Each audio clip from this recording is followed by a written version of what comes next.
about engagement ring trends. So very exciting topic. We're going to be looking at all the trends that we're seeing, that we have seen recently, and that we will probably see in the future. So just give you a little bit of a breakdown, things that you should consider when buying. All right, so the very first thing that we're going to start with is really the classics. The classics are the things that we see forever. We will probably continue to see forever. They're really styles that age quite well. One of them being the solitaire. Usually we see with a round diamond, but of course there's also styles and shapes for the diamond cuts as well. In the year 2021, right now, we are seeing a lot of oval. So round is always going to be there. This year you're seeing a lot of oval, some emerald cuts. I love solitaires just for the simple reason that when you're going to be buying an engagement ring, you really want to make sure that you're not going to get sick of it. It sounds crazy, but I see this all the time. When something is too ornate, too decorative, people tend to get sick of it a lot quicker than you'd actually think. And so they end up having to redesign their engagement rings later down the road. I know because I redesign a lot of engagement rings, so I see it all the time. But at the end of the day, it's something that you're going to be wearing every single day. It's not a fashion piece, it's an engagement ring. It's a little bit different. And so because it's a higher value, I find that the simpler it is, the more it's easier to wear with everything, and you're not going to get sick of it. Next, we're going to talk about halos. I love halo engagement rings. I find that they are kind of timeless. They're really beautiful.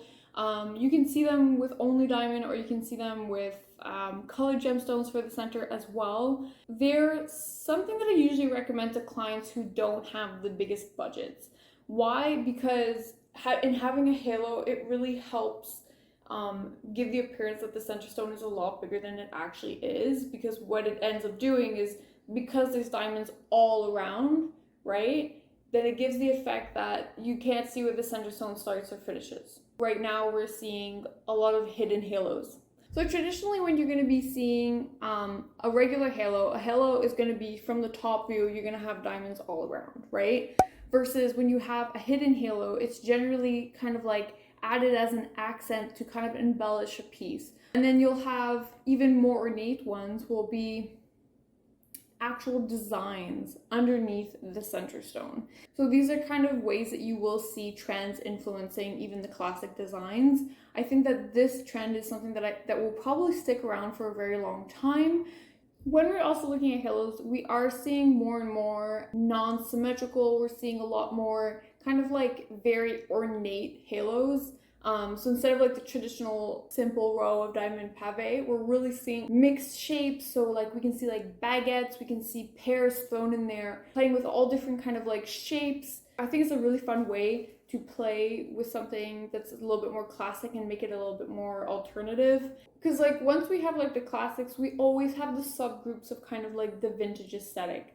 The reason why they're more of like a modern take on the vintage aesthetic is, one, because of the technology that we have today, it doesn't look the same. So about 15 years ago, there was a huge revolution within the jewelry industry that now everything is actually done in 3D, because the technology is a lot more advanced now, a lot more efficient. We now make most of the jewelry, like 99% in 3D, which is why the modern look of the vintage jewelry is actually, in my opinion, probably because of that.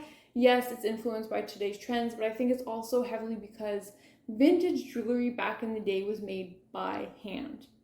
So there's never going to be perfect symmetry. Everything's always kind of a little bit off. And that really is what impacts that vintage aesthetic, versus today, everything is so clean cut, even. The prongs are always even. So it really makes a difference in the overall look and the finished product. We're also not seeing as much milligrain as we used to. So back in the day, there used to be what we call a lot of milligrain, kind of like little beadworks of metal that is caused from the stones that is pushing up beads of metal to create more ornate decorative pieces. We don't see that as much anymore. So within the vintage aesthetic as well, we are also seeing kind of like old European cuts. And if you don't know what that is, it's a type of diamond that was cut between the years, I think, of like 1890 to like 1930. They're the kind of like the predecessors of the brilliant cut that we have today. Usually you can tell what an old mine diamond is because they have an additional facet. So usually when you cut a diamond, it's cut on a point today.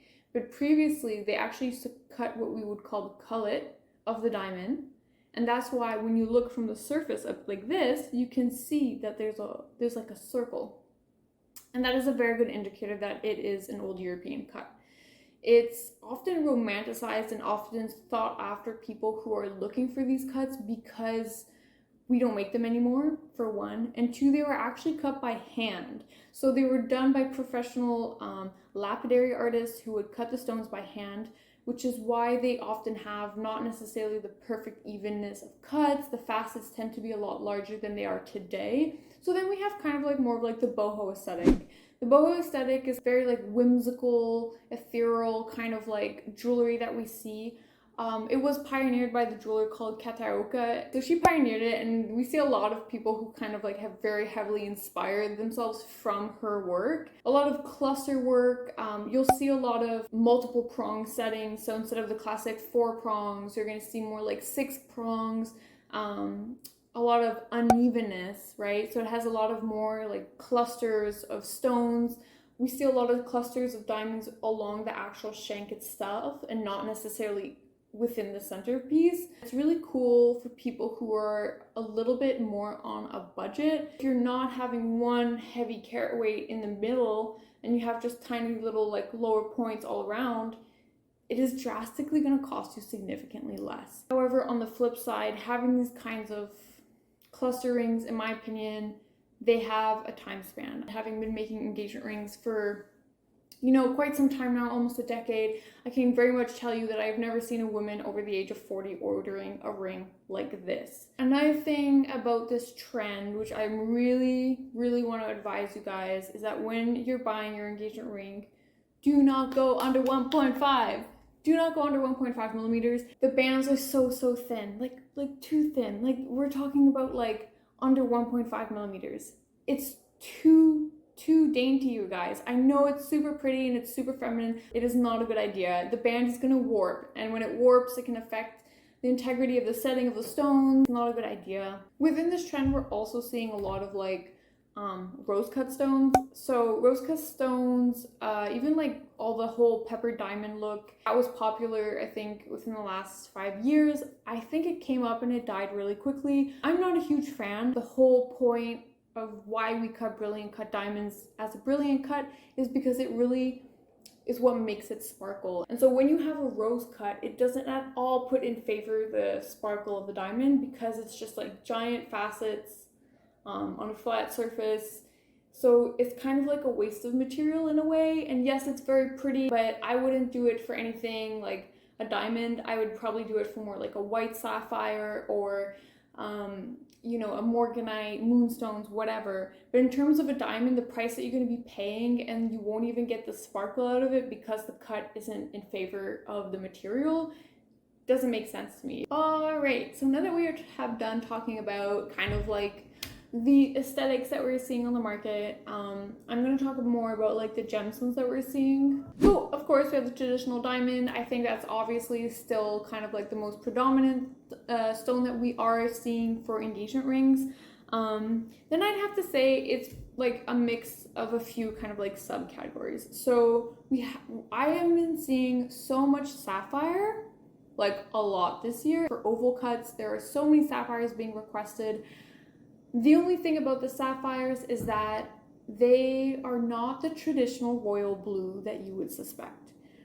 I have been getting asked for so many sapphires, but of like blue, green hues, light blues.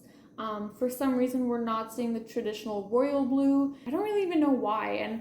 And honestly, I think it also has to do with the fact that sapphires are often a great option if you are looking for an ethical alternative, which is very much in people's mind right now. We are seeing a lot of emeralds, which seems a little bit strange for an engagement ring. Emeralds are really hard to keep in stock at the moment. We're also seeing a lot of morganites, and morganites are an excellent choice in the sense that you can get a very high carat weight. You can easily go 2-3 carats and stay within like a $3,000 to $4,000 budget. It's also a very feminine look. We're also seeing a lot of moissanites.